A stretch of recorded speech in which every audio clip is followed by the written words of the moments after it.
day everything changed.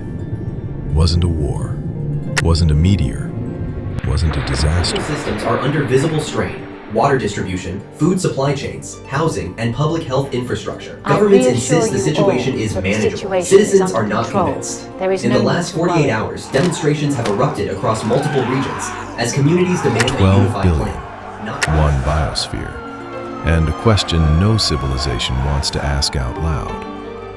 What do you do when your home can't carry all of you forever? At first, they argued like they always did. Committees, summits, blame dressed up as policy. Every nation had a reason to wait. Every party had a reason to stall. It's a developing story. Major protests have erupted across multiple cities worldwide as public frustration over repeated delays reaches a tipping point. Thousands have taken to the street. Major late-breaking development. World leaders have now reached a rare agreement. A unified international directive has been passed to establish a central Mars had been sitting there the whole time. Studied, mapped, simulated.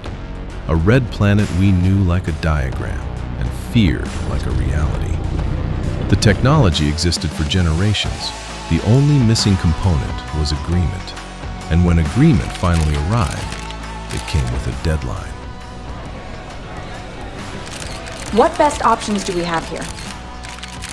200 years, that's the best we have. We need to find a new home, and Mars seems to be our best shot. Everyone's saying terraform Mars. Can we actually do it? Yes, but it's tough, slow, and intricate. Mars has almost no air and safe water, plus the high radiations. First, we must induce an atmosphere. Terraforming Mars isn't one big moment. It's a long chain of steps. First, we redirect asteroids, carefully controlled strikes, to trigger intense surface heating and chemical reactions, pushing Mars toward a warmer baseline. Then we move in with seeding, engineered microbes, and targeted chemical spraying to start changing the air and soil, while automated processors help the planet hold pressure. Once the environment stabilizes inside controlled zones, we introduce engineered Earth life built for Mars, hardy algae, soil systems, and plants designed to survive, so oxygen and a working ecosystem can begin. The real threat is still Mars itself: radiation, toxic dust, and the tiny margin for It took failure. 170 years to make Mars capable of holding life, just enough to share Earth's burden. Then the first landers arrived on a one-way journey, carrying the first settlers. But the first steps weren't taken by astronauts or heroes in suits. They were taken by children, barefoot on lush synthetic grass, welcoming a new world.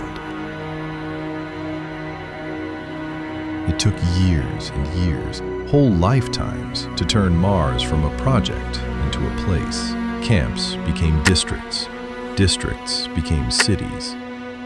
And one day, Mars wasn't a frontier anymore. It was civilization. For a while, the link between Earth and Mars felt balanced. Ships moved like clockwork, resources flowed. Earth exhaled, Mars endured. But centuries don't pass without leaving a mark. Bodies adapted to lighter gravity, taller frames, thinner bones. Voices changed, habits changed. And slowly, the settlers stopped being Earth's people living elsewhere. They became Martians. Then came the part Earth preferred not to see. Mars was worked hard. The mines spread like scars. Night after night, whole regions glowed with industry. Earth's blue skies were bought with Martian smoke. Cleaner streets, brighter towers, warm lights, and easy lives. The comforts returned, so completely that Earth started to forget what it cost. Mars couldn't forget. Mars breathed it. Anger, at first private, became public. When they said Mars would be the new Earth, we didn't agree to this exploitation. The Terrans took our air work and resources. We don't deserve that and won't accept it! Terran ancestors must hear our demand. We are done paying for their comfort with our lungs and our lives. Mars is not a work site, it is our home. After years of choking skies and borrowed rules, candidates faced each other in public, pressure in every word, and for the first time the system listened back. When ballots closed and the result hit the screens, it wasn't just a winner, it was Mars admitting, out loud, that it had become a nation. I pledge to serve the citizens of the United Martian Alliance as your elected president, and to the best of my ability, preserve, protect, and defend all life on our planet. Next, Mr. President. We are ending our trade with the Earth, both essential and non-essential goods. We'll be self-reliant and prepared to defend! The trade ban wasn't a speech, it was a switch. Sensor nodes linked into a continuous ring. In orbit, patrol lanes snapped into place. The old trade corridor became a checkpoint. Mars knew they had to give it all. In a matter of years, Mars stopped looking like a colony and started looking like a fortress. On Earth, the silence from Mars hit like a supply shock. Ports jammed, systems stuttered, streets turned tense. Inside their chambers of power, leaders didn't talk about partnership, they talked about ownership. We are moving towards a war with the Martian regime. We take back what is ours. I urge all the citizens to evacuate. Shipyards woke and fleets assembled above the blue curve of Earth. The decision hardened into something irreversible. If Mars wouldn't submit, Earth would take it back.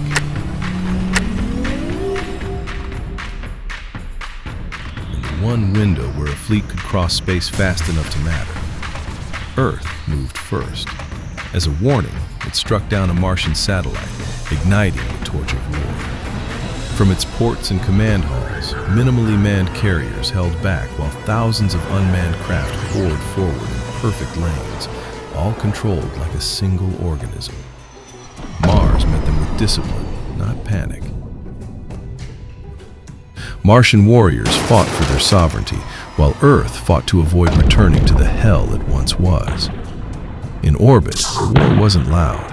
It was precise. Brief flashes, silence, then new formations closing the gaps. And above it all, new weapons rewrote the rules. Earth answered with volume. Salvos rose from the surface in synchronized pillars, countering each approach with accuracy. The blue planet didn't just defend, it bled, and still prepared to push forward. As Martian troops fought back bravely, Earth didn't hesitate. It shattered Phobos.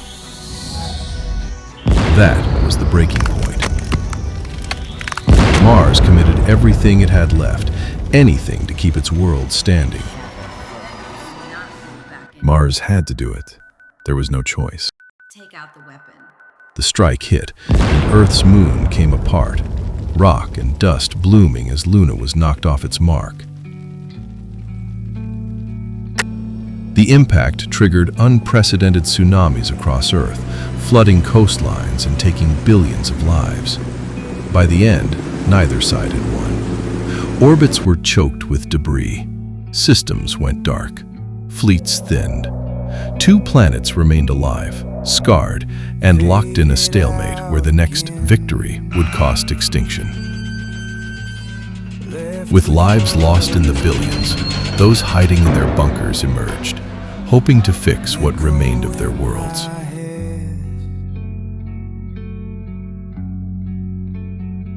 Humanity had a realization that day. Either they reached the stars hand in hand, or squabbled among themselves to extinction. In one last desperate attempt to make the right decision, both planets came together as one. Faded out again, left with what has been.